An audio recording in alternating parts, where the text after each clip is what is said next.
This doesn't even look like a car. These people are over here doing nothing. Hey, you shut your mouth. I got you your design. I'm leaving. Good design. Matt is over there, but he's working on something fancy over here in his party car. That's right. Some boom boom. What kind of speaker is that? It's a kicker, kicker speaker I have it out of an old car. I think it's gonna be so fun. It's gonna be a party car. I hope you could hear it over your exhaust. Won't make it here. We're gonna have to put a muffler. I'm gonna play exhaust sound, so it won't. I'm wearing a hat today. BC hat. It's white. If you didn't know they make a white one, they do. You should go get one. They're awesome. Wearing a hat today. Wang's jealous. Wang wants one. Maybe he'll get one.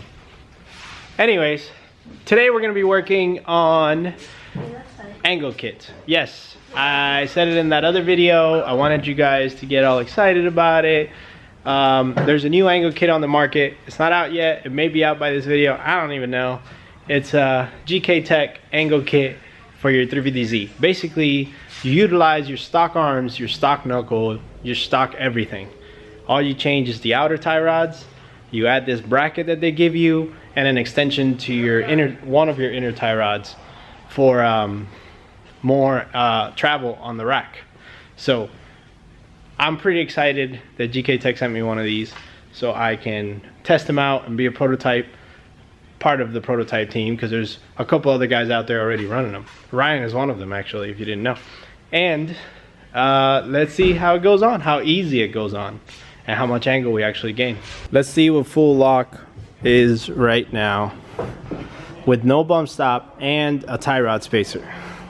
That's pretty good. That's not even bad, all right, guys? S13 does not have this much for stock. That's not bad. That tire's sticking out pretty good. It's like almost at the inner part of the tire to the fender. See if I can get a good angle here. We can compare this later on this side. This is what the part looks like. This is going to be the driver's side. This is the passenger side. Basically, it utilizes your old bump stop little bracket attaches to the knuckle there, and then you're going to take off the tension arm and take the nut off, slip this on, and then put it back on, and it's going to hold on to there. And then your old tie rod pickup point used to be back here, and now it'll be closer to the point of access, which gives you more angle. There's something I wanted to show you guys quickly, is if you see, this is a different length than this one, which tells you something. You're going to put, that's on the passenger side. This is going to go on the driver's side, because this is your rack spacer. It's going to make the spacer go that far down. This goes on the driver's side, this little spacer goes on the passenger side. I think the most annoying part about this whole swap is going to be the fact that there are cotter pins on these, and I hate cotter pins. They usually break, and I don't want to have to find another one to put in. But basically, I think it's a 17 and a 19 from down here, right there. And that's it. It attaches to this and down there, and then the tie rod is the new one that we're going to replace. So this is how this is going to go on here. There. And under there. Boom.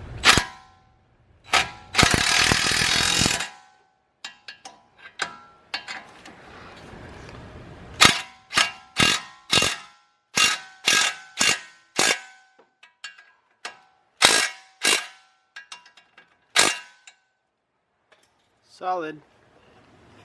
That's what it's gonna look like. Just gotta attach it to there. So my angle is installed, and I went to put the tie rod in, and I realized that I forgot this. This goes on the driver's side right here, because this is the shorter side. This is made on purpose shorter, so this can go in there so your rack can travel that much further. You're going to take this off. This is going to go on the passenger side, and this is going to go right here. The biggest mistake people make is that they tighten this right here way too much, and you will strip the threads off the rack or here. Don't do that. The rack is actually softer than this. So don't tighten it too much. Don't use a lot of leverage, just enough to get it tight. And if you put some thread locker, that works too. You can see how this is going to travel all the way up to here, instead of before it was only going up to here. So you have basically, I don't know what that is, 3/4 of an inch or an inch more travel on your rack, which means that we're only adding this to one side, so we have to recenter our rack. All right, the wheel's back on. Let's see what full lock looks like. La la la, I'm so excited. Woo! That's full lock. That has increased a significant amount. And I already know what's limiting me too. So, you can see, before you couldn't see the inside of the wheel here. Now you can. Let's see the other side. Boom.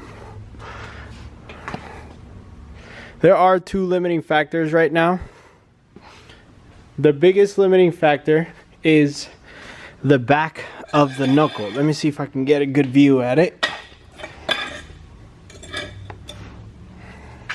So the biggest limiting factor right now is my sway bar. It's touching the tire.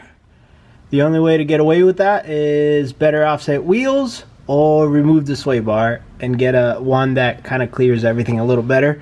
I'm sure they sell some on the market that go from like here straight to there and kind of give you more clearance. Sway bar is definitely a good upgrade to do, so I might do it. For now, I might take it off so we can find the max lock on this. As you can see right here, the knuckle is about to hit the tension arm there. That is my full lock, my limiting angle. After that, I'd have to shave the knuckle a little more. But there's still room for the tie rod to travel into the rack, about 1/2 inch. So that's about the same distance as the knuckle limit right there. So if we can get the sway bar off, we can probably get this to full lock for real, the actual limiting factor. So I have these spacers, they're 1 inch, and I only put the one side over here because this is the side that's hitting the sway bar at that full lock, and I don't want to do the whole work. I want to test this first. I'm going to leave the sway bar, start doing my lobster fitment by pushing the wheel out 1 inch, and see what that does when it hits the sway bar, how much more angle I actually gained. Here we go. Test 2. Woo, look at that. It definitely gained some. You can see it. Boom. That definitely gained some. Maybe 5 degrees. 5 degrees at this much is a lot. Let's see what our limiting factor is now. Alright, so again, we're hitting sway bar. And over here, we are closer to the tension arm. If I put a little pressure, that's closer. And we're closer into the rack. That's with 1 inch spacer right there on the sway bar. There's two things I could do. I could probably run a smaller tire to kind of clearance that, but then the rim could probably be hitting the sway bar. Different sway bar, but for now, I think the next step is just to remove the sway bar and see what that does. I went to take the sway bar off, and then I realized Matt has PBM in this car, and he has a lot of angle. And a lot of my friends are running PBM. They still have the stock sway bar, and they haven't removed it. Yes, they rub a little bit, but they get a lot of lock with the stock sway bar. So I said, there's no way I need to be removing the sway bar. I need to whiten my wheels just like everyone else does, and I need to get a smaller tire. I had this 215 mounted on a rim, and it's a stretch, as you can see. I already burned it on the inside. It's all destroyed, but we can see what that's going to do when it gets to the sway bar and see where it's going to touch. Also, I found our actual limiting factor, which was without the spacer. It was our tie rod was hitting the rim. Let's do it again now with the spacer on this side as well. There we go. It's a little bit more angle. Little by little, we're getting somewhere. There we go. Nice. Let's see where that puts us underneath. Okay, so with the spacer, this was hitting right here before on the rim. Now it is not. So that's a good thing. We're about the same angle because now the tire is hitting the sway bar and holding itself over there. But that's the big tire still. Let's turn it the other way and see where this tire ends up on the sway bar. So the tire is really far away from the sway bar now, you can see. And our new limiting factor is that banjo bolt on the coilover. It's hitting there. But that's basically it. We have a lot of lock over there, you can see. It is maxed out. It's about to hit the tension arm on this side. It's about the same as the other side. Here's another look of the final amount of angle gained with this kit. This is amazing. Wow. I can't wait to see the before to the after. Let's do one of those. Let's do before and after. Before and after. This is pretty exciting. I can't wait to drive this. Now, I don't know whether pricing is going to be on this kit yet. They sent me a prototype. I'm testing it with same as the other people, like I've already mentioned. You gain 15 degrees of lock. Look at that. That looks amazing. That's the better angle kit ever. I wouldn't do anything else. You don't need more than this, especially if you have a daily drifter.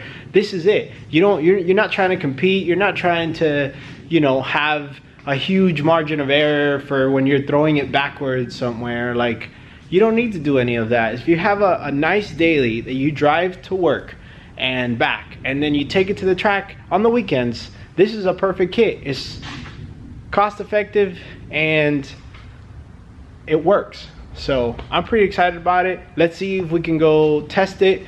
I am missing a couple of lug nuts, so I don't have all the lug nuts for the spacers. So I'm not gonna drive it right now. I'm gonna be safe, which I usually am not, so I will be. Let's continue this video on the time that I have the lug nuts. And we're back. Megan's here, Matt's here, and I got these sweet spacers from Amazon. If you can hear, I feel like I'm getting sick. These are some spacers I've had laying around here, and I tried on there, but I was missing these lug nuts, and I ended up just buying a whole new spacer. This one, I can't get this thing out. Hold on. This one, I bought this spacer off Amazon. It's hub centric to the Z, so that's nice. And then this is a 25 millimeter, and I didn't realize that the one I tested on is a 30 mil. This is 5 millimeters, so once you put it in there,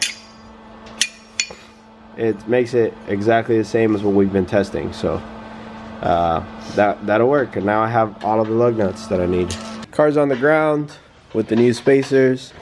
It's looking fly. The toe in the rear is messed up, so I'm gonna fix it before I go drive it.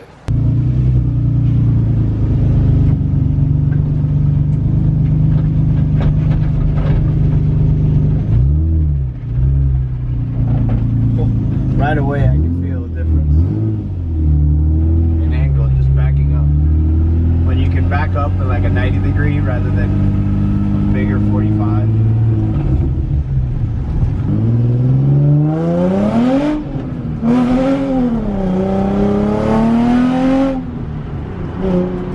Needs an alignment bad. It's all over the place.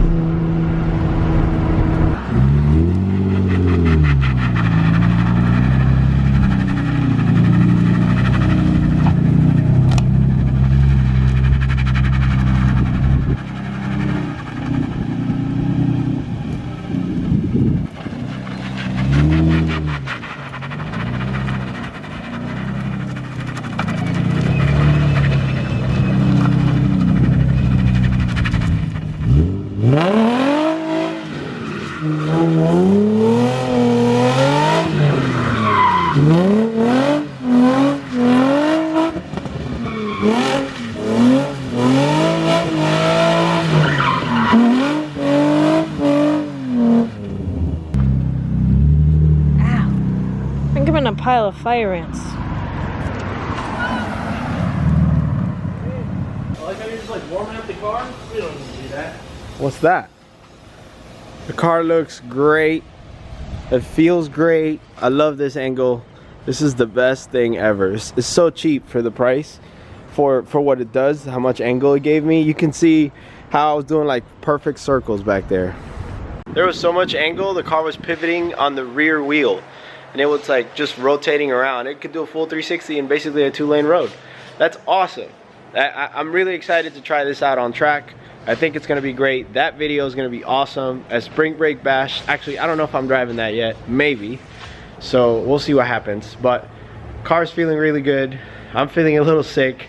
And I'm glad. I hope you guys enjoyed this video and this angle kit. And maybe you'll buy your own and set it up and you know, let me know how it goes for you guys. Thank you guys for watching, liking, subscribing. Goodbye.